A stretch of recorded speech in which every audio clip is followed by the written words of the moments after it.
1968 अक्टूबर 26। उस रात अमेरिका के टोलीडो सिटी में 72 साल की एक औरत, उनका नाम था एथेल हैरिस। वो अपने घर के लिविंग रूम में अकेले बैठी हुई थी। तभी अचानक फोन रिंग होता है। फोन रिंग होते ही एथेल सबसे पहले क्लॉक देखती हैं। टाइम था 10:30 PM। इतनी रात को यूजुअली कोई कॉल नहीं करता, इसलिए थोड़ा टेंशन के साथ एथेल फोन उठाती हैं। हेलो, कौन? एथेल पूछती हैं। तभी फोन के दूसरी साइड से एक आवाज आती है, हे सिस। वो वॉइस सुनते ही एथेल को तुरंत समझ आ जाता है कि कौन है। वो उनका रियल सिबलिंग नहीं था, वो एक आदमी था जो एथेल और उनके हस्बैंड जॉन के बहुत क्लोज था। वो जॉन का बेस्ट फ्रेंड था। 59 साल के उस आदमी का नाम था ली। काफी सालों तक ली, एथेल और जॉन तीनों एक ही एरिया में नेबर्स थे। ऑलमोस्ट रोज वो लोग एक दूसरे के घर जाके टाइम स्पेंड करते थे। उनकी फ्रेंडशिप बहुत स्ट्रांग थी। फिर एक टाइम ऐसा आया जब ली एक दूसरे टाउन में शिफ्ट हो गया, इसलिए अब उनका डेली मिलना पॉसिबल नहीं था। लेकिन ली अक्सर फोन करके उनसे बात करता रहता था, इसलिए एथेल को लगा शायद नॉर्मल बात करने के लिए कॉल किया होगा। लेकिन एथेल कुछ बोल पाती उससे पहले ही ली बोलते ही जा रहा था। उसकी बात सुन के ऐसा लग रहा था जैसे वो एथेल के रिप्लाई का वेट ही नहीं कर रहा, जैसे किसी को एक मैसेज देना हो।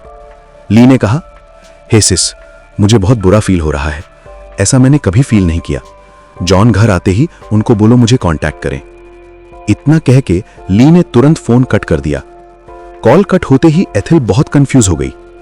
एक तरफ देखा जाए तो कॉल बिल्कुल नॉर्मल लग रहा था, लेकिन ली जो बोल रहा था वो बहुत सीरियस लग रहा था। और एक और स्ट्रेंज बात थी, ली को कैसे पता था कि उस वक्त जॉन घर पर नहीं है? क्योंकि उस वक्त सच में जॉन घर पर नहीं थे, वो बाहर गए हुए थे। ली भी उनके साथ नहीं था। फिर ली को यह कैसे पता चला? यह सोच के एथेल को थोड़ा अजीब लगा, इसलिए एथेल ने तुरंत ली को कॉल बैक किया। एक बार, दो बार, कई बार ट्राई किया, लेकिन ली ने फोन नहीं उठाया। कुछ देर बाद जॉन घर वापस आ गए। एथेल ने उन्हें सारी बात बता दी। ली का फोन आया था। वो बोल रहे थे कि आप उन्हें जल्दी कांटेक्ट करें और उनकी तबीयत ठीक नहीं लग रही थी। ये सुन के जॉन भी टेंशन में आ गए। उन्होंने तुरंत ली को फोन किया, लेकिन ली ने फोन नहीं उठाया। तब जॉन ने कहा, चलो सीधा ली के घर चलते हैं और चेक करते हैं कि वो ठीक है या नहीं। दोनों तुरंत कार में ली के टाउन की तरफ निकल पड़े। गाड़ी जब वो ली के घर पहुंचे तो ली घर पर नहीं था, इसलिए उन्होंने नेबर्स से पूछा। रात का टाइम होने के बावजूद उन्होंने कई घरों के डोर्स नॉक किए। कुछ देर बाद एक नेबर ने बताया, ली हॉस्पिटल में है। उस हॉस्पिटल का नाम था। ये सुनते ही एथेल और जॉन तुरंत हॉस्पिटल चले गए, लेकिन वहां जाके उन्हें एक बड़ा शॉक मिला।